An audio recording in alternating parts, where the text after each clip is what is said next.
บทกลอนรวมเผ่าชาวภูไทยประพันธ์โดยหลานยานางลาว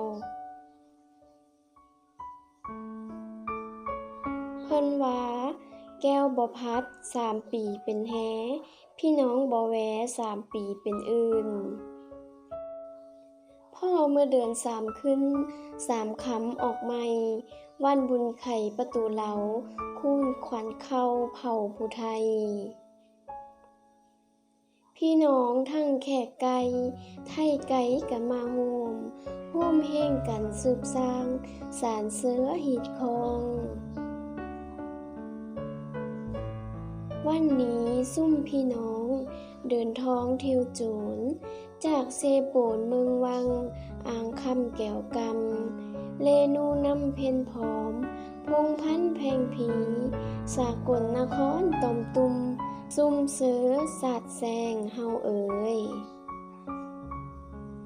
แสนดีเจอมนแหมงแพ่งเผาวงคณาได้มาโฮมเฮงดอมดังเดี่ยวประสงค์ตั้งพร้อมเดียวถ้ำเดียวสร้างปางบุญบานใหญ่ฮีดข้องไขประตูเหลา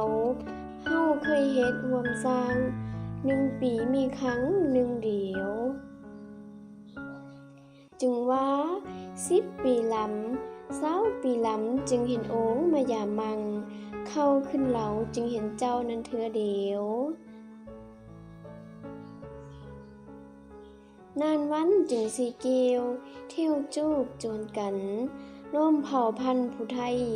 จากแดนไกลหลายคนมาถามทวงถึงข้าวแดมาแต่ดึกแต่ไกลสบายบ้างบ่น้อ